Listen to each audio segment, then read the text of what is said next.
রোগ নিয়ে আমাদের পিছু ছাড়ছে না, রোগ কিন্তু থাকছে, বিভিন্ন রকম রোগ থাকছে। সর্দি কাশি জ্বর চলছে তো চলছেই, আর উৎসবে তো একটু রুটিনটা চেঞ্জ হয় আমাদের প্রত্যেকের জীবনে, খাওয়া দাওয়া থেকে শুরু করে সব কিছুর। সুতরাং সর্দি কাশি তো লেগেই আছে, তার সঙ্গে আরও রোগের দেখা দেয়। কিন্তু আমরা বলছি, আমরা পর্বের পর পর্ব আপনারা দেখছেন যে হোমিওপ্যাথিতে কিন্তু মিরাকেল সম্ভব। বিভিন্ন রকম রোগ, যাই রোগ থাক, হোমিওপ্যাথিতে কিন্তু সম্ভব।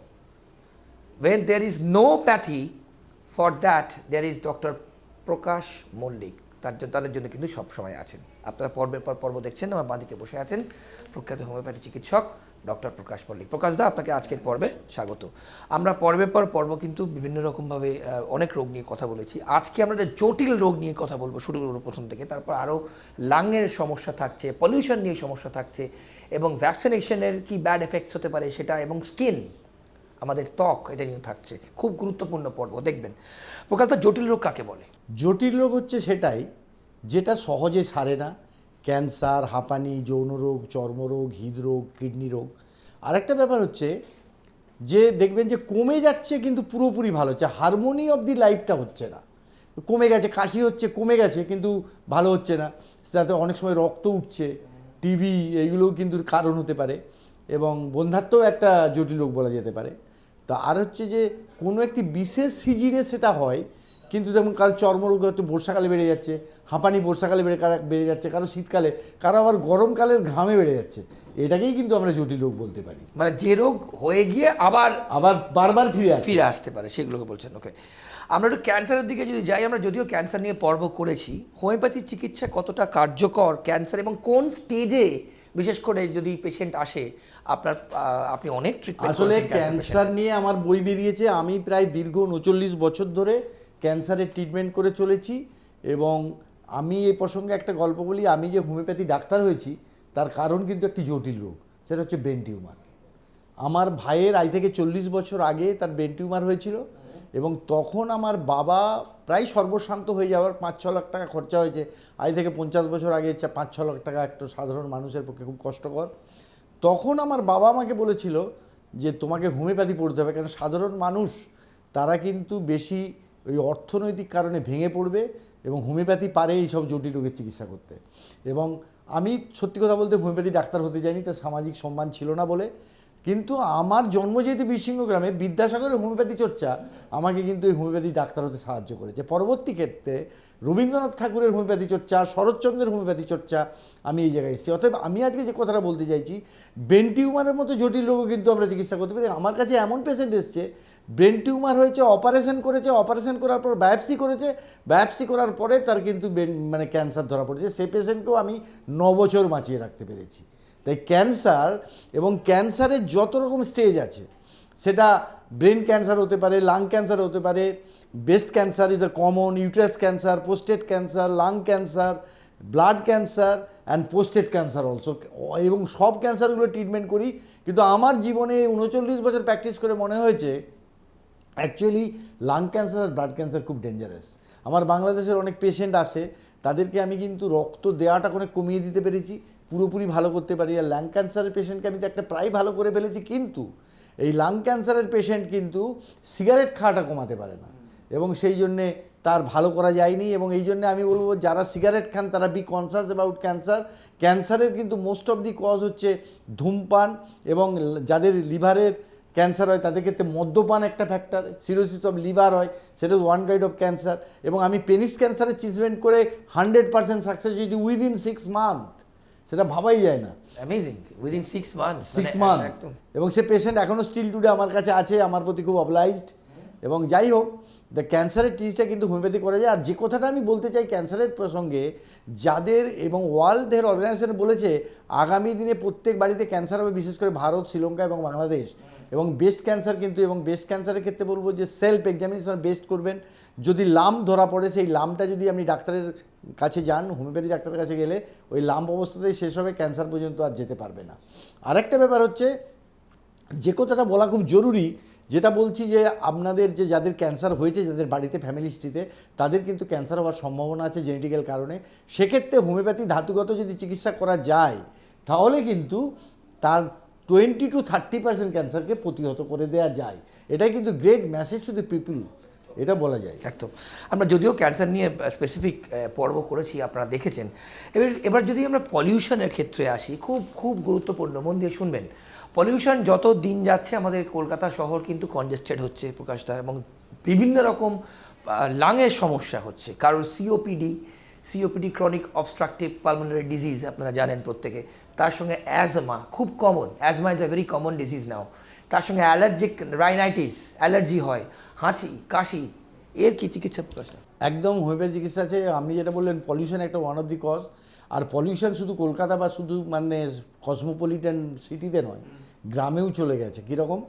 গ্রামেও গাছ কেটে ফেলা হচ্ছে, নগরায়ন হচ্ছে, এবং সেই সঙ্গে সঙ্গে পেস্টিসাইড ইউজ করা হচ্ছে সমস্ত খাদ্যদ্রব্যে, কৃষিজাত পণ্যে, এবং তার কারণেও কিন্তু সেই পলিউশন আমাদের কিন্তু। এবং এক্ষেত্রে বলতে হয়, আমি একটা কৃষির উপরে বই লিখেছি, কারণ আমার একটা কৃষি ব্যাকগ্রাউন্ড আছে, আমি কৃষি বাড়ির ছেলে। কিন্তু আমার মনে হয়েছে এই স্বাস্থ্যের সঙ্গে কৃষিরও একটা সম্পর্ক আছে, এবং ক্যান্সারেরও সম্পর্ক আছে। ওই যে পেস্টিসাইড ব্যবহার করা হচ্ছে, এবং আমি দেখেছি যে যেখানে আমাদের সবুজ বিপ্লব ঘটেছে পাঞ্জাবে, এবং সেখানে একটা ট্রেন যায়, সে ক্যান্সার হসপিটালে, তার most of the patient is suffering from cancer due to pesticide use of the agriculture. এবং সেই জন্য আমার একটা কৃষি বইও আমি লিখেছি যে কী করে। আবার আমি একটা গবেষণা করছি, যে সেটা হচ্ছে যে কৃষিকে কীভাবে হোমিওপ্যাথি ওষুধের মাধ্যমে সিডগুলো পরিষ্কার করলে তাহলে কৃষিকে ডেভেলপ করা যায়। যাই হোক, সেখানে, এবং আমরা জানেন যে আম যেটা হয় কৃষিতে, সেই আমটা কিন্তু বিদেশে যেতে পারে না, তারা ওই পেস্টিসাইড দেওয়ার কারণে নেয় না। কিন্তু আমরা যদি সেটা হোমিওপ্যাথি ওষুধের মাধ্যমে সেটা ডিসইনফেকশন করতে পারি, তাহলে কিন্তু বিদেশি অর্থ আসার ক্ষেত্রেও একটা গুরুত্বপূর্ণ ভূমিকা নিতে পারে হোমিওপ্যাথি। তো যাই হোক, আজকে যেটা বলতে চাইছি যে হাঁপানি রোগ, হাঁপানির উপরে আমার বই আছে, এবং এটা কিন্তু অ্যালার্জিজনিত কারণে হতে পারে, বংশগত কারণে হতে পারে, এবং সেই সঙ্গে সঙ্গে যদি আপনি ঠান্ডা লাগার প্রবণতা, এবং অনেক সময় কি হয় আমরা বরফ খেয়ে নিই, এসি ঘরে থাকি, নানা কারণে হতে পারে। এবং হাঁপানি কিন্তু আমরা অনেক রকম স্টেজে পেশেন্ট পাই। সিওপিডির কথা যেটা বলছেন, ক্রনিক পালমোনারি ডিজিজকে আমরা পুরোপুরি ভালো করতে পেরেছি তা বলবো না, সেটা বললে সত্যের অপলাপ করা হবে, কিন্তু আমরা তাকে ভালো রাখতে পেরেছি। এবং যে সিওপিডির পেশেন্ট প্রতি বছরই একবার দুবার করে হসপিটাল যেতে হতো, আমাদের ট্রিটমেন্টের আন্ডারে থাকে, হসপিটালে যেতে হয়নি, সে ভালো আছে। আর হাঁপানির পেশেন্ট কিন্তু যাদের অ্যালার্জিজনিত কারণে, সেই অ্যালার্জিটা ডিটেকশন করতে হবে, সেটা কোন কোন খাদ্যদ্রব্য থেকে তার অ্যালার্জি হচ্ছে। কারণ আমি সেই আগে বলি যে সেই চৌবাচ্চার অঙ্কের মতো, যে একদিকে জল ঢুকছে একদিকে জল বেরোচ্ছে, তাহলে কখনোই সেটা ভালো হবে না। অর্থাৎ যদি অ্যালার্জি কারণে কোনো খাবার থেকে হয়, সেটা ডিটেকশন করে যদি স্টপ না করেন, যতই ট্রিটমেন্ট করেন, তাহলে তার কিন্তু পজিটিভ ফ্যাক্টরটা চেঞ্জ না করলে হবে না। সেক্ষেত্রে আমরা অ্যালার্জি টেস্ট করে, এবং অনেক সময় অনেকের পরাগরেণু থেকে হতে পারে, সেইটা ডিটেকশন করে সেইগুলো থেকে ব্যতি রেখে যদি আমরা ট্রিটমেন্টটা হোমিওপ্যাথি করতে পারি, বাচ্চাদের ক্ষেত্রে 100% ভালো হয়ে যায়, মিডিল এজের ক্ষেত্রে অনেকটা ভালো হয়ে যায়। এবং আরেকটা এই প্রসঙ্গে কথা বলবো, যে অনেক সময় অ্যালার্জি আবার যেটা হচ্ছে সাইকোলজিক্যাল অ্যালার্জি হতে পারে। সেটা কীরকম না, অনেকে যে ফুলের গায়ে মূর্ছা যায়, তার মানে আমাদের একটা বাংলায় কথা আছে, অনেকে গোলাপ ফুল বা অন্যান্য ফুলের রেণু থেকে হতে পারে, এবং সেই গোলাপ ফুল থেকে তার অ্যালার্জি হয়। সে জানে একটা বিয়ে বাড়িতে গেছে, প্রচুর গোলাপ ফুল দেখে সে অজ্ঞান হয়ে গেছে। পরে যখন তাকে বোঝানো হলো যে এটা তো গোলাপ ফুল নয়, এটা হচ্ছে প্লাস্টিকের গোলাপ ফুল, তো বললো আমি তাহলে ভেবে হয়েছে সাইকোলজিক্যাল অ্যালার্জি। আর একটা পেশেন্টের কথা বলো, আরামবাগের একটা পেশেন্ট আমার কাছে এসেছিল, তার হাঁপানি আমি প্রায় ভালো করে দিয়েছি। তিনি একটা অফিসে চাকরি করেন, তো তিনি কিন্তু ওই ইনহেলারটা তার বাক্সে রাখেন, যদি প্রয়োজন হয় তাহলে সে নেবেন। কিন্তু একদিন ওনার বলছে আপনার ট্রিটমেন্ট করার পর আমি 5 বছর আমাকে ইনহেলার ব্যবহার করতে হয়, কিন্তু কনসাসলি উনি ব্যাগে কিন্তু ইনহেলারটা রাখেন, যদি অফিসে বা কোথাও প্রয়োজন হয়। তা একদিন উনি ব্যাগটা চেঞ্জ করেছেন, পরে যখন বাসে যাচ্ছেন তখন দেখছেন যে আমি তো ইনহেলারটা নিতে ভুলে গেছি, তখন কিন্তু তার আবার শ্বাসকষ্ট শুরু হয়ে গেছে। দ্যাট ইজ অলসো সাইকোলজিক্যাল হাঁপানি। এবং সেই জন্য বলতে চাই যে এক্ষেত্রে হোমিওপ্যাথি চিকিৎসা কিন্তু আমরা ভালো করে দিতে পারি। এবং আরেকটা ব্যাপার হচ্ছে যে হোমিওপ্যাথির যে দুর্নাম, সেটা হচ্ছে যে ইমিডিয়েট কাজ হয় না, এবং সেক্ষেত্রে আমাদের প্যালিয়েশন অফ ট্রিটমেন্ট করি। প্যালিয়েশনটা কি না, প্যালিয়েশনটা হলো যে আশু কমিয়ে দেওয়া। সেই জন্যে যেমন এক্ষেত্রে আমার যেহেতু বীরসিংহে বাড়ি, বিদ্যাসাগরের চর্চা, বিদ্যাসাগরের হাঁপানি ছিল, তিনি কিন্তু ব্লাটা ওরিয়েন্টালিস্ট যে রিপুভিং করেছেন, সেই ব্লাটা ওরিয়েন্টালিস্টটা দিলে ইমিডিয়েট কমে যায়। এবং সেরকম আমাদের অনেক ওষুধ আছে, এই হাঁপানিটা ইমিডিয়েট কমে যাবে, তারপরে আমরা সিমটোমেটিক ট্রিটমেন্ট করলে, তার কনস্টিটিউশনাল ট্রিটমেন্ট করলে হাঁপানিটা পুরোপুরি সেরে যাবে। এবং যদি বাচ্চাদের ক্ষেত্রে 100%, কিন্তু অন্যদের ক্ষেত্রে 100% বলবো না, কিন্তু ভালো রাখা সম্ভব। আর তার সঙ্গে পলিউশন, সিগারেট না খাওয়া, ধোঁয়াতে না থাকা, এবং এবং যারা এখন মর্নিং ওয়াক করতে যান তারা কিন্তু যখন শীতকালে মর্নিং ওয়াক করতে যাচ্ছেন বা শীত পড়েনি অথচ গরম আছে, সেই সময় কিন্তু মাথায় টুপিটা ব্যবহার করবেন। ওই সময় হিম পড়ে, আপনি বুঝতে পারেন না শরৎকালে। এবছর পুজোটা একটু তাড়াতাড়ি চলে এসছে, কিন্তু পুজোর আগে আগে কিন্তু হিম পড়া শুরু করে, এবং সেই ক্ষেত্রে যদি টুপিটা না ব্যবহার করেন হিম থেকে কিন্তু আপনার লাংসে ইনফেকশন হয়ে যেতে পারে। তাই হাঁপানির ক্ষেত্রে হোমিওপ্যাথি খুব ভালো, এবং এক্ষেত্রে আমি একটু গর্বের সঙ্গে বলি যে হাঁপানি পেশেন্ট আমার ফেলিওর হয় না, এবং বিশেষ করে সিওপিডি পেশেন্টকে ভালো রাখতে পারি। আর হাঁপানি পেশেন্ট তো আমার কাছে জল ভাত বলে মনে হয়, এবং সেই ক্ষেত্রে আমার যারা সব কলিগ আছে তাদেরকে বলি, আরে হাঁপানি কোনো পেশেন্ট হলো, ও এলেই ভালো হবে। মানে সেখানে আপনার যেটা দিয়ে শুরু করলাম, where there is no pathy, সেখানে ডক্টর আমরা বলি যে রোগ সারে না কোনো প্যাথিতে, তার জন্য হোমিওপ্যাথি। একদম একদম একদম।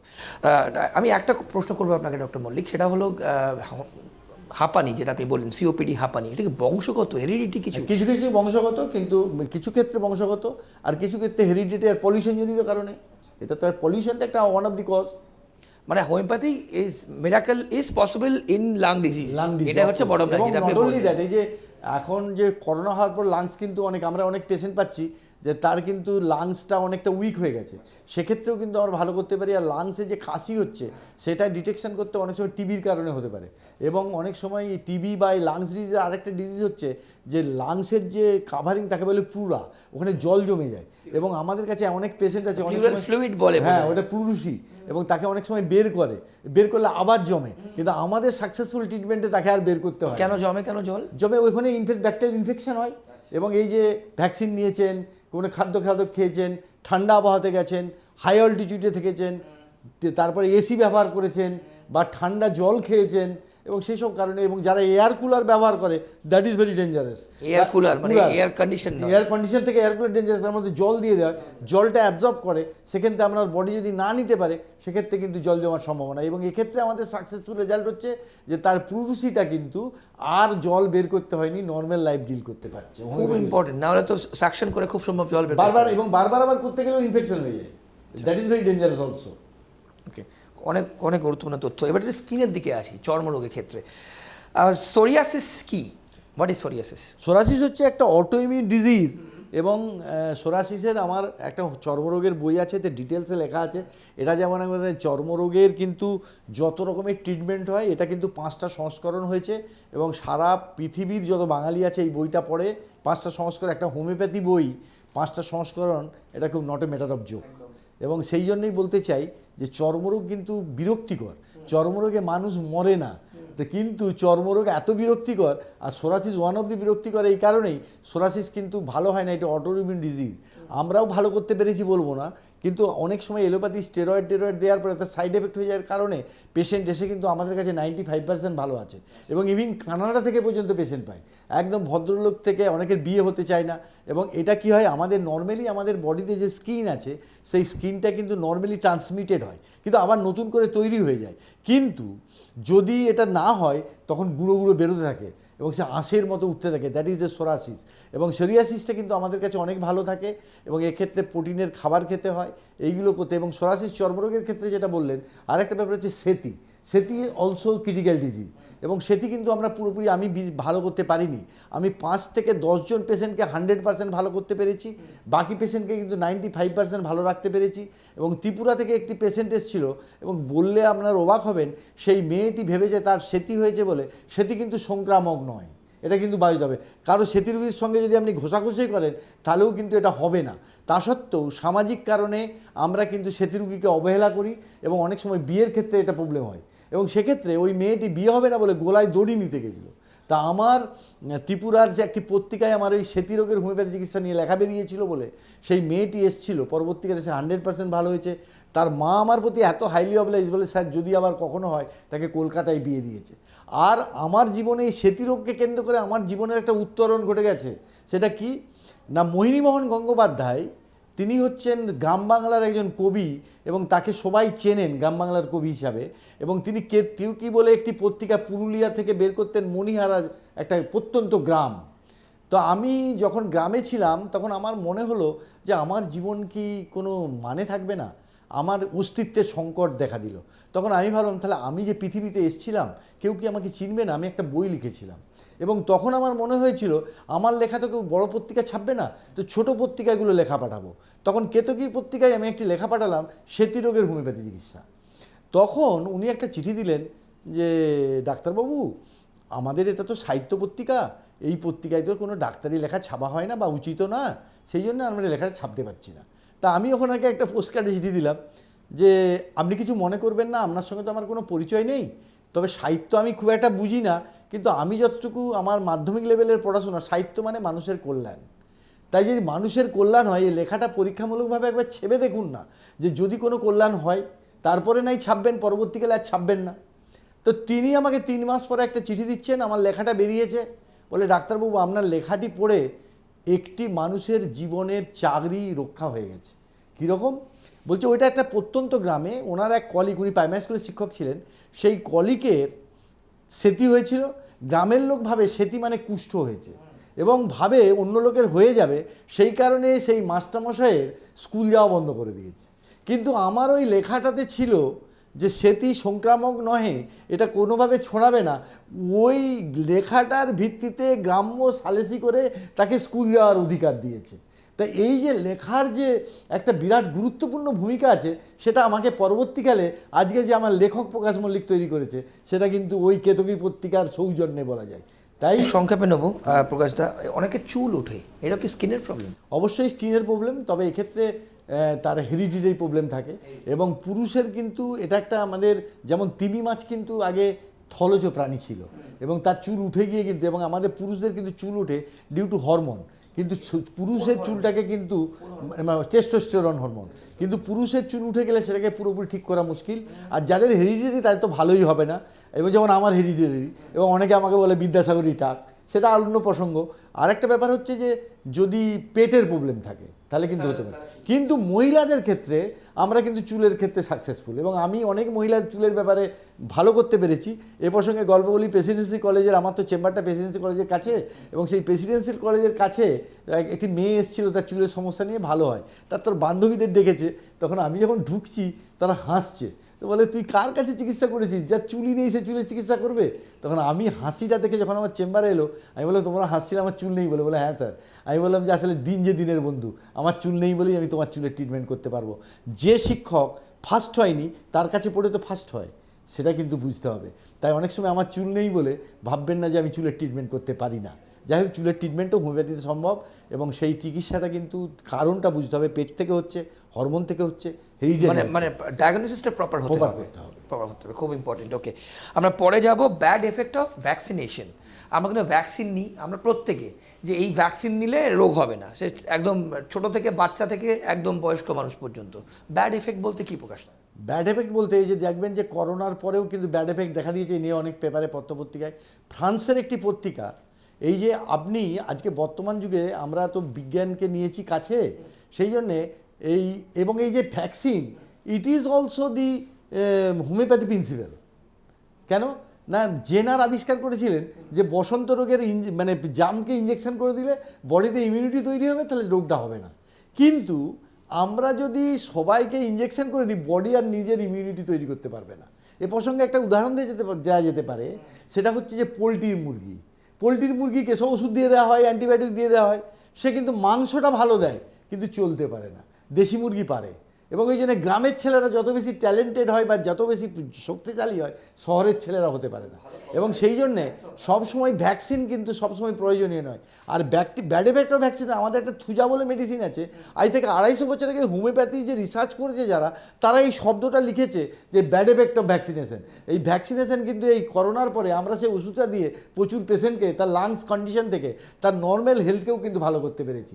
ব্যাড এফেক্ট অফ ভ্যাকসিনেশন এটা কিন্তু এখন খুব আলোচিত বিষয়, খুব আলোচিত বিষয় এবং খুব জানার বিষয়, এবং জানার বিষয়, এবং এটা হোমিওপ্যাথিতে ভালো। কারণ নিউমোনিয়ার ভ্যাকসিন বাচ্চাদেরকে কোর্স থাকে, তো সেই পেডিয়াট্রিক ডাক্তাররা লিখে দেয় যে এই সময়, এই বয়সে, এই বছরে এই, এবং তাতে করে সে হয়তো বেঁচে থাকবে, ভালো থাকবে, কিন্তু সে কিন্তু তার নর্মাল যে লাইফটাকে গ্রো আপটা করতে পারবে না। না, আমি এখানে খুব কমন প্রশ্ন করব, যদি আমার নিউমোনিয়া ভ্যাকসিন নেওয়া থাকে তাহলে কি আমার নিউমোনিয়া হবে না? নিউমোনিয়া হবে না, কিন্তু তার এফেক্টটা কিন্তু সাইমন্টেজ থাকলে ভবিষ্যতে ব্রেন পর্যন্ত এফেক্ট হবে। That is the bad effect of vaccination.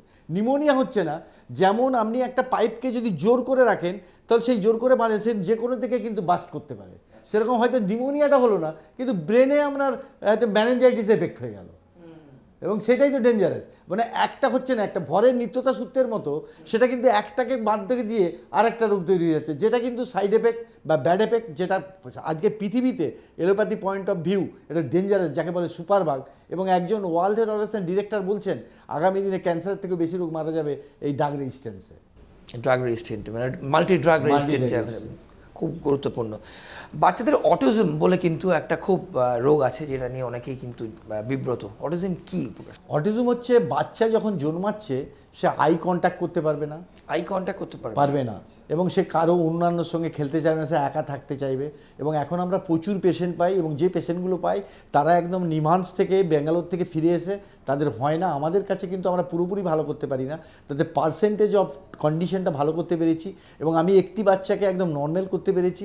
এবং এক্ষেত্রে আমি দর্শকদের বলবো যাদের অটিজম বাচ্চা আছে কোনো রকম ভাববেন না, আইনস্টাইনও কিন্তু অটিজমের বাচ্চা ছিলেন, এবং তাকে প্রপার যদি নারিশ করতে পারেন ওদের একটা এফিনিটি থাকে। না, কি করে আপনি বুঝবেন যে অটিজম তার? অটিজম হচ্ছে সে কথা বলতে পারবে না, মানে কথা বলতে হলে দুটো কথা বলবে, বাবা বাবা, মা মা, এবং এটা কিন্তু প্রথমে বোঝা যায় না, কিন্তু পরবর্তী ক্ষেত্রে সে আই কন্ট্যাক্ট করবে, কারোর সঙ্গে মানে কথা বলবে না, এটা বোঝা যায়। এবং এক্ষেত্রে বলবো আরেকটা সতর্কতা, আজকে যারা এই আমাদের এপিসোডটা দেখছেন, যে মা প্রেগনেন্সি আছে সে মা বেশি টেলিফোন দেখবেন না, মানে মোবাইল দেখবেন না।